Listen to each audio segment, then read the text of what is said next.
Bapak Ibu Saudara sekalian, sidang jemaat Alfa Omega yang dikasihi Tuhan, Shalom Alaikum. Pagi hari ini kita kembali datang menghampiri takhta kemurahan Tuhan dengan hati yang penuh kerinduan untuk membawa hidup ini dan mengibadahkan hidup ini bagi kemuliaan nama Tuhan. Dalam suasana yang seperti sekarang ini, hati kita tetap tertuju kepada Tuhan, rindu untuk bersekutu dengan Tuhan di dalam firman-Nya, di dalam doa-doa kita kepadanya. Itu sebabnya mari kita akan berdoa terlebih dulu. Bapa kami yang di surga, dalam nama Tuhan Yesus Kristus, pagi ini kami kembali datang menghampiri takhta kemurahan-Mu. Kami rindu membawa hidup ini untuk selalu dipersembahkan bagi hormat dan kemuliaan nama Tuhan. Bahkan kami rindu untuk menerima, menghayati firman Tuhan yang menjadi kekuatan di dalam kehidupan kami dalam menjalani hidup yang penuh dengan tantangan ini. Di dalam nama Tuhan Yesus Kristus kami mohon doa ini, haleluya, amin. Saudara-saudara sekalian, kita masih memperingati Paskah, dan bicara Paskah Kristen tidak lain adalah kita memperingati baik kematian maupun kebangkitan Kristus. Itu sebabnya kita merenungkan firman Tuhan di dalam 1 Korintus 15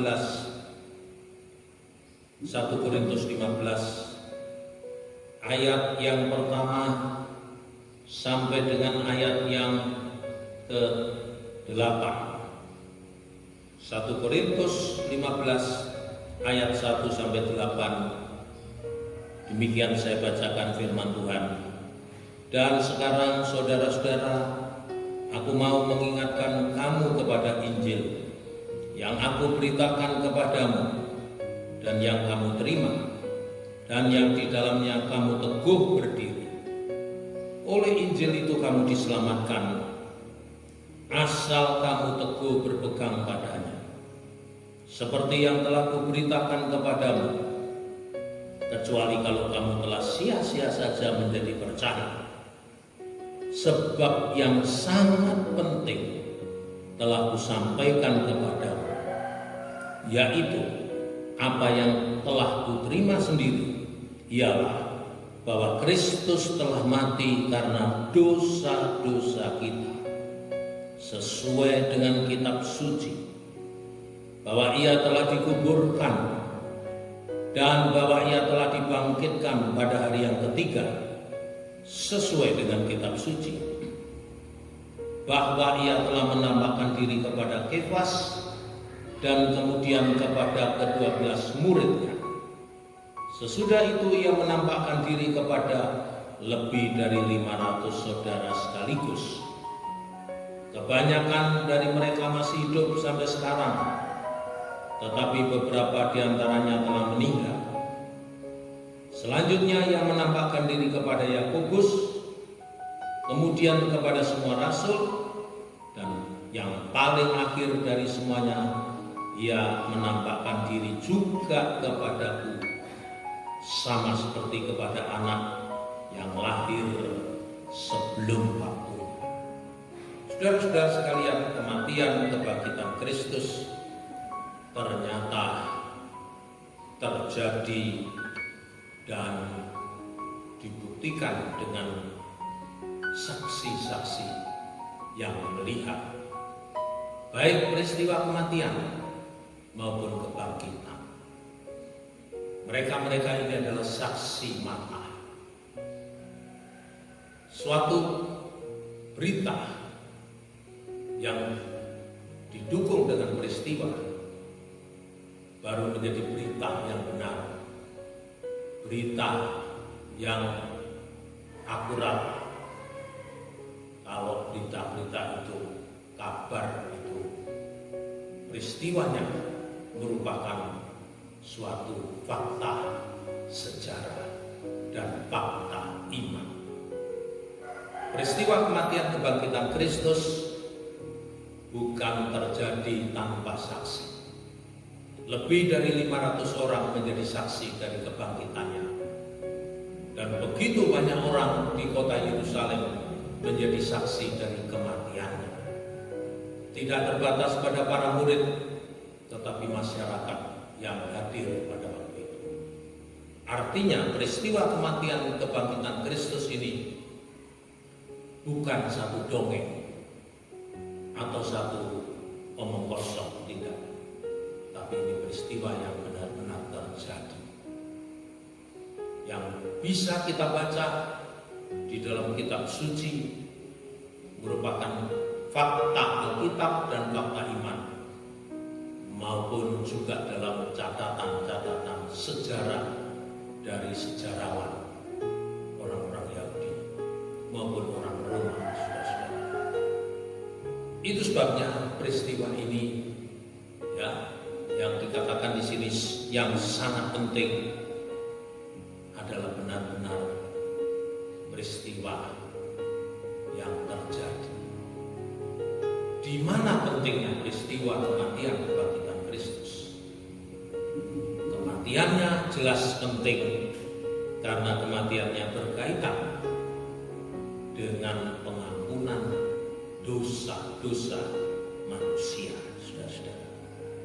Ya, tanpa kematian Kristus untuk menjadi korban penggantian, maka dosa-dosa manusia harus ditanggung sendiri oleh manusia itu sendiri. Tetapi Kristus datang untuk menjadi korban penebus dosa, untuk menjadi korban penggantian buat orang berdosa. Maka dikatakan, sebab yang sangat penting telah kusampaikan kepadamu, yaitu apa yang telah kuterima sendiri, ialah bahwa Kristus telah mati karena dosa-dosa kita. Jadi itu sebabnya peristiwa ini sangat kita hargai, karena ini pengorbanan yang terbesar yang pernah ada dalam sejarah hidup manusia untuk kepentingan manusia. Tapi apa artinya kalau Yesus hanya mati dan tidak bangkit? Maka kematiannya tidak mempunyai kekuatan. Efektivitas dari kematiannya tidak akan terbukti. Tapi syukurlah sesuai firman-Nya bahwa beliau pada hari yang ketiga bangkit. Itulah yang terjadi. Pada hari yang ketiga beliau bangkit. Dan ini juga kemudian disaksikan oleh murid-muridnya. Bahkan pada satu kesempatan disaksikan oleh lebih dari 500 orang. Kita membaca ada penyebutan nama-nama yang melihat, menyaksikan kebangkitan Tuhan Yesus. Ini bukti bahwa kebangkitannya ada saksinya. Ya, kita melihat, membaca ada Kefas, ya, ada murid-murid inti, juga murid-murid dalam arti yang lebih besar jumlahnya, lebih dari 500 orang. Dan yang terakhir sekali dikatakan menampakkan diri kepada Saulus yang kemudian dipanggil menjadi rasul. Kebangkitan Kristus jaminan akan pengharapan dalam kehidupan kita, pengharapan yang akan datang. iman kita, pengharapan kita menjadi efektif karena kematian dan kebangkitan Kristus. Saat ini kita memperingati kematian dan kebangkitan Kristus. Apa yang kita bisa petik dari peringatan ini? Saudara-saudara, kita tahu ketika Yesus ditangkap dan disalibkan, murid-murid pada lari ketakutan. Bahkan mereka bersembunyi dalam rumah-rumah tertutup. Tetapi puji Tuhan, setelah Yesus bangkit dan mendatangi murid-murid itu di rumah-rumah yang tertutup, beliau masuk di tengah-tengah murid-murid itu. Awalnya memang sempat mereka ketakutan, mereka ragu-ragu. Dalam Injil Lukas pasal yang ke-24 dikatakan bahwa Tuhan Yesus melihat murid-murid ketakutan. Itu sebabnya beliau kemudian berfirman supaya murid-murid ini jangan takut. Mereka terkejut dan takut dan menyangka bahwa mereka melihat hantu. Jadi waktu Yesus menampakkan diri, dikira hantu, maka mereka takut. Selama ini memang mereka begitu takut. Tiba-tiba ada sosok yang datang di tengah-tengah mereka dalam rumah yang terkunci rapat. Wah, langsung mereka begitu takut. Ya. Tetapi Tuhan Yesus kemudian bersabda, akan tetapi Ia berkata kepada mereka, mengapa kamu terkejut? Dan apa sebabnya timbul keraguan-raguan di dalam hati kamu? Lihat tanganku dan kakiku, aku sendirilah ini. Rabalah aku dan lihatlah, karena hantu tidak ada daging dan tulangnya seperti yang kamu lihat ada pada. Sambil berkata demikian, Ia memperlihatkan tangan dan kakinya kepada mereka. Jadi di tengah-tengah suasana ketakutan, Tuhan Yesus menampakkan diri dan menunjukkan bekas-bekas luka. Tuhan menegur, kenapa kamu terkejut? Kenapa kamu ragu-ragu? Saudara-saudara, hal pertama yang dialami murid-murid ketika mereka menyaksikan kebangkitan Kristus adalah lenyapnya ketakutan, hilangnya keraguan. Sosok yang dikira hantu ternyata memang pribadi Yesus. Ya, mereka tidak lagi ragu-ragu dan takut. Di tengah-tengah peringatan Paskah ini, mari kita mengambil hikmahnya dalam menjalani hidup ini. Mari kita tidak ragu-ragu dan tidak takut. Apapun yang sedang terjadi, mari kita percaya dan mempercayakan hidup kepada Tuhan, kepada Yesus yang telah mati dan bangkit. Dan karena beliau bangkit, lenyaplah keraguan-raguan dan lenyaplah ketakutan di dalam diri para murid. Hari-hari ini harus kita hadapi dengan tetap percaya dan mempercayakan hidup kepada Tuhan, tanpa ragu-ragu dan takut, karena ada yang lebih besar dari semuanya itu, yaitu Kristus yang telah mati dan bangkit buat kita semua.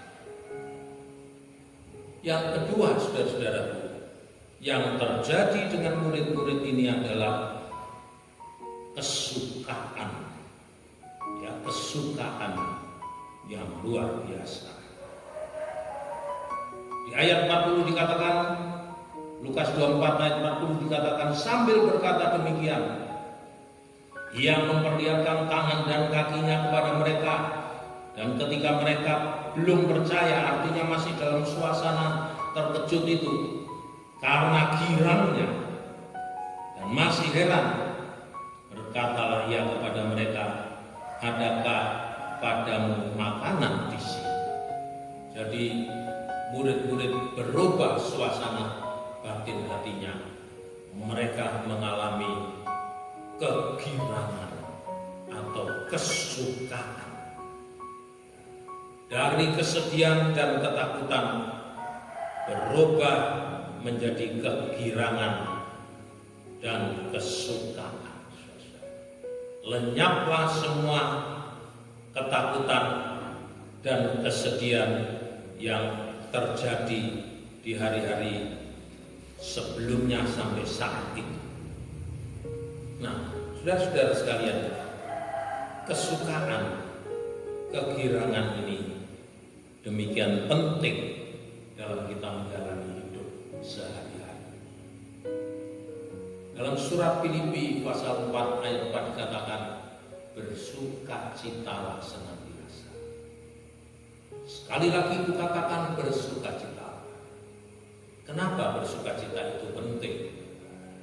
Karena bersukacita, kegirangan di dalam hati kita akan membuat kita selalu bersemangat.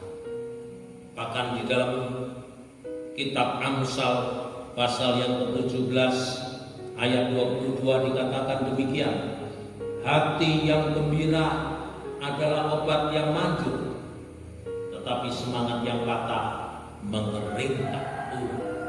Kita tidak boleh kehilangan semangat, karena kita akan kehilangan kekuatan.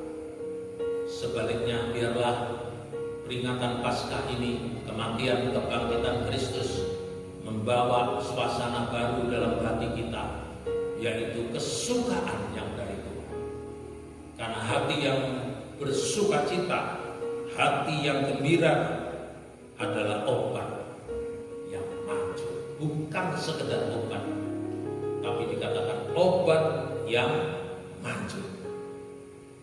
Saya tidak tahu suasana hati saudara saat ini, tapi marilah kita mengundang kuasa kematian kebangkitan Kristus menjamah hati kita, sehingga melenyapkan semua ketakutan dan membangkitkan sukacita, kegirangan di dalam hati kita, kegembiraan, yang kegembiraan itu menjadi obat yang manjur.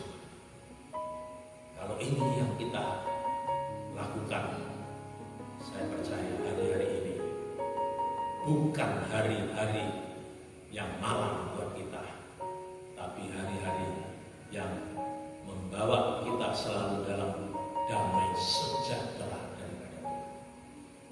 Saudara-saudara sekalian, marilah dengan renungan firman yang singkat ini kita buka hati kita, kita undang Yesus yang telah mati dan bangkit untuk bersemayam di dalam hati kita dan memimpin kehidupan kita, berjuang menghadapi hidup dengan segala tantangannya. Tuhan kiranya memberkati kita melalui firman-Nya. Mari kita berdoa. Bapa kami yang di surga, di dalam nama Tuhan Yesus Kristus, saat ini kami bersyukur karena Paskah, kematian kebangkitan Kristus, memberi kepada kami satu suasana batin hati yang penuh dengan kesukaan. Lenyaplah segala ketakutan dan diganti dengan sukacita yang daripada Tuhan, sehingga kami mendapat kekuatan baru dalam menjalani hidup ini. Terima kasih Bapa, terima kasih. Marilah Tuhan memberkati anak-anak selaku umat ketebusan Tuhan. Tuhan tetap sesuai janji firman-Mu, sekali-kali tidak membiarkan kami dan sekali-kali tidak akan meninggalkan kami. menyelekrekan firman Tuhan oleh Roh-Mu dalam batin hati kami masing-masing. Kami mohon doa di dalam nama Tuhan Yesus Kristus.